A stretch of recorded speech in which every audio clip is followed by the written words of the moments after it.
Selamat datang di Pojok Santai.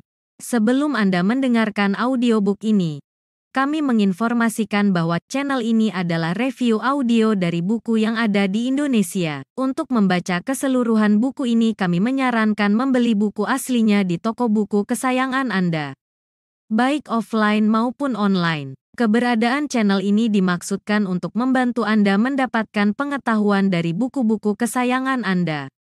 Jangan lupa untuk subscribe, like, dan komen. Selamat datang di Pojok Santai, channel khusus yang membahas komik dan novel dengan cara asik. Andika alias Pendekar Slebor berhadapan dengan 4 penguasa penjuru angin dan langsung menerima jurus gabungan mereka. Bisakah Andika menghadapinya? Yuk langsung saja disimak video kali ini.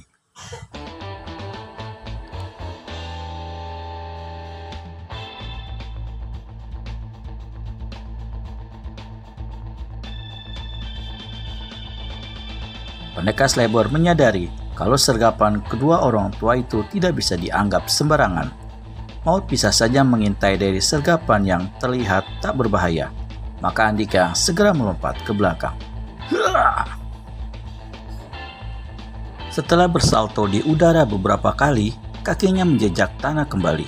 Bagi Andika pribadi, barisan tempur lawan masih belum dapat diukur. Dari serangan awal tadi hanya bisa disaksikan bagaimana kokohnya pertahanan keempat lawannya, serta betapa mantapnya setiap pertukaran gerak serang mereka. Meski sulit menjajalnya dan sadar kalau lawan-lawan yang dihadapi setiap saat bisa melempar nyawanya, Pendekar Slebor tetap tak kehilangan sifat urakannya. 9 langkah di depan mereka, Andika mengombas senyum mengejek. Lebih menjengkelkan lagi, kru alisnya juga dikedik-kedikan. Hei, kau sudah terlalu lamban untuk menghadapiku, Tuan Tua, ledek Pendekar Slebor. Dan baru saja Andika hendak membuka mulutnya kembali, terdengar langkah lari ringan di belakangnya. Seketika, dengan sigap tubuhnya berbalik. Ternyata yang datang lelaki yang amat dikenalinya. Chin Liong, ujar Pendekar Slebor saat melihat siapa yang datang. Kenapa kau tak melanjutkan perjalananmu? Aku hanya khawatir si tua licik itu menjebakmu, saut Chin Liong. Ya, nyatanya memang begitu, timpal Andika. Lalu diliriknya 4 orang lawannya. Itulah mereka. Mereka mengeroyokmu. Begitulah kebiasaan yang tak baik, bukan? Dengan mata tetap mengawasi gerak-gerik 4 penguasa penjuru angin, pemuda Tiongkok itu mendekatkan kepalanya ke wajah Andika. Apa kau perlu bantuan untuk menghadapi mereka? Mereka memiliki ilmu yang sulit terukur. Apa kau yakin bisa menghadapi? Tanya Chin Liong. Andika menyeringai. Sebenarnya aku tidak perlu bantuan sih, ucap Pendekar Slebor agak menyombong. Tapi kalau kau memang ingin ambil bagian dalam pesta kecil ini, ya silakan. Bagus, biar bantuanku mungkin tak begitu berarti. Mau dimulai sekarang atau setahun monyet nanti? Pemuda Tiongkok di sampingnya tak menyaut.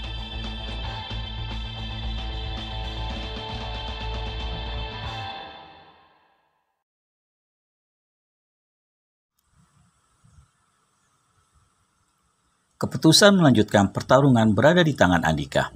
Itu sebabnya dia hanya menjawab dengan lirikan saja. Kupikir lebih bagus sekarang, tanda Andika. Lalu, Andika berteriak keras-keras.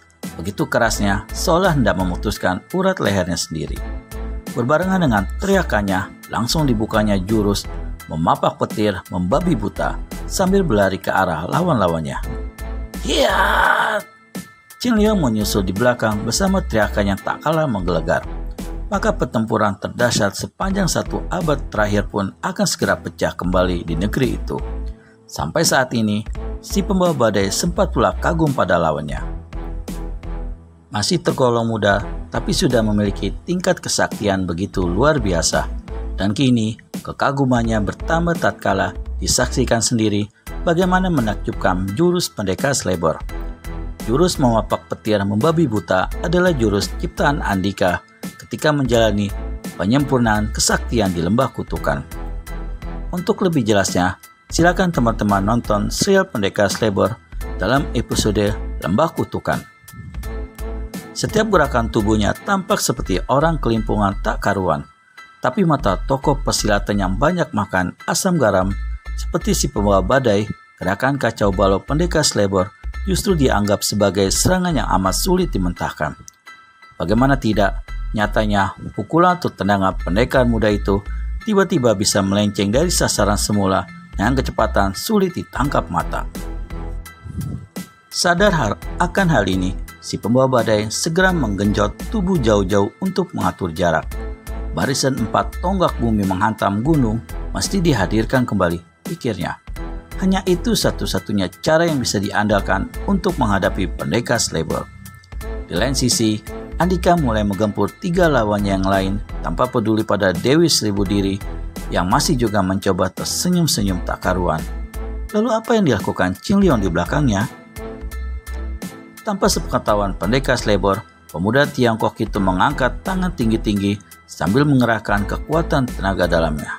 Nyatanya, kepala Andika siap dihantam dengan satu tinju geledek. Jika tinju maut yang dilancarkan pemuda Tiongkok itu lebih cepat, sekejapan saja sudah bisa dipastikan kepala Pendekar Slebor akan remuk. Untunglah, pada waktu yang nyaris bersamaan dia membuat gerakan tak terduga. Tubuhnya langsung melenting tinggi ke depan untuk menyarangkan tendangan ganda ke arah pencuri jantung dan hantu bisu kaki baja. Tindakan Pendekar Slebor mengakibatkan bokongan dari arah belakang luput sehingga menghasilkan desir angin cukup keras yang masih sempat tertangkap telinga. Menangkap suara mencurigakan itu, Andika jadi terperanjat. Niatnya untuk membabatkan kaki ke arah kedua lawannya di depan diurungkan. Di udara, tubuhnya segera digenjot lagi dengan membuat satu putaran. Setelah itu, kakinya mendarat 6 langkah di belakang pencuri jantung dan hantu bisu kaki baja.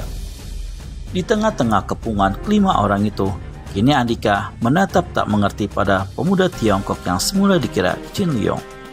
Matanya menyipit dan benaknya mengarah terhadap pemuda Tiongkok itu. Kau bukan Qin Liong, kau pasti Ching Chung. This is Pendekar Slebor pasti. Orang yang ditatap saat itu pula mengumbar tawa keras.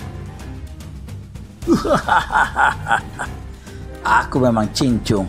Kau kaget pendekar bodoh. Sekali lagi, kau tertipu permainanku bukan? Cemooh pemuda yang benar-benar mirip Qin Liong tapi ternyata Ching Chung. Kentut basi. Serapa Andika. Bukan main geramnya Pendekar Slebor melihat Ching Chung. Selama ini, dia bukan hanya telah dipermainkan begitu rupa oleh lawannya, tapi Andika juga mempunyai piutang nyawa atas kematian Ratna. Kegeramannya makin menggelegak, manakala teringat beberapa pembantaian dilakukan Ching Chung dan pasukannya di tanah Jawa Dwipa. Untuk lebih jelasnya, silakan teman-teman menonton serial Pendekar Slebor dalam episode Pusaka Langit. Kau harus membayar semua perbuatanmu di negeriku, Ching Chung. Aku? Jangan menjadi lebih bodoh. Kau tak akan mungkin melakukannya. Karena hari ini, nyawamu akan lepas dari raga. Segar Ching Chung. Mimik wajahnya begitu mengancam. Untuk menghadapi kawan-kawanku yang begar 4 penguasa penjuru angin, kau tentu harus menguras seluruh kemampuan. Kau bisa saja menjadi tokoh nomor 1 di negerimu. Tapi ingat, mereka juga tokoh-tokoh puncak di negeri kami. Meskipun aku tak begitu yakin kau akan lebih unggul, tapi aku yakin dengan bantuanku kau akan mudah disingkirkan. Jangan terlalu yakin ya, Hardik Andika. Ya, jangan terlalu yakin ya, pengkhianat busuk. Tiba-tiba terdengar sautan seseorang 25 langkah dari tempat tersebut. Siapakah yang berbicara yang baru datang itu? Temukan jawabannya di video selanjutnya hanya di channel Pojok Santai. Segera subscribe dan tekan tombol lonceng untuk mendapat notifikasi video terbaru dari kami. Terima kasih dan sampai bertemu kembali.